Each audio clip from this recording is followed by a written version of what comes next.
about cricket first. Greg, Queensland's had the Sheffield Shield well within its grasp before and let it slip away. I mean, why should they have any more chance this year, do you think?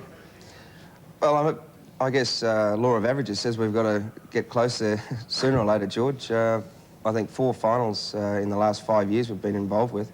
And this year, I just think there's just a small air of confidence about the whole situation. And I think the Western Australians are fearing us a little bit. We're going to have our side at full strength for this particular match. And the last game we played in Perth, we had a good opportunity to beat them, just missed out.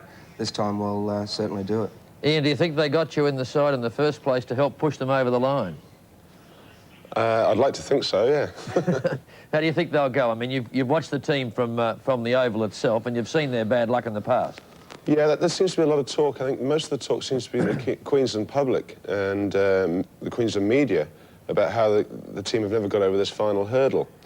But as far as I'm concerned, the word doesn't exist. And, you know, this we can't win it, we never will win it. Myths and things like this are made to be broken.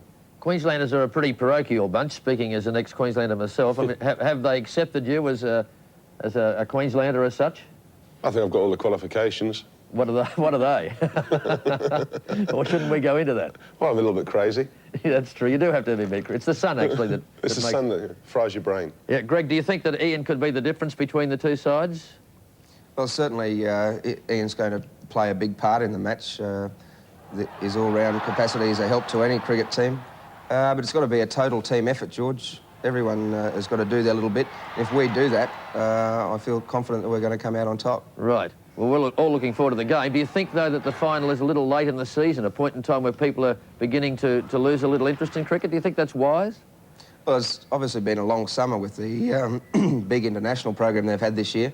But from the cricketing point of view, I think there's only one time you can have the final at the end of the season. True. I still think it's going to generate a lot of public interest. Right. Now, how the heck did Botham con you into walking across the Alps with him?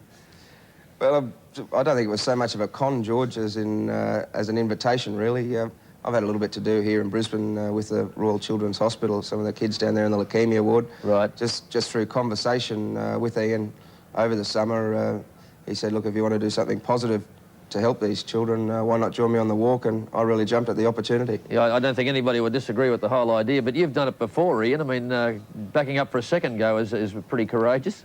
Well, as I said earlier, I am a little bit crazy. But no, I think the beauty of it is that with Greg coming along, you know, leukemia's all around the world. It's not just in England or Europe, it's in Australia as well.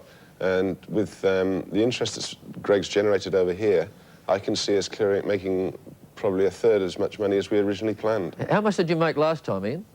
We've made over £2 million up to now. But how do you actually get the money? From people donating along the way, or sponsorship, or what?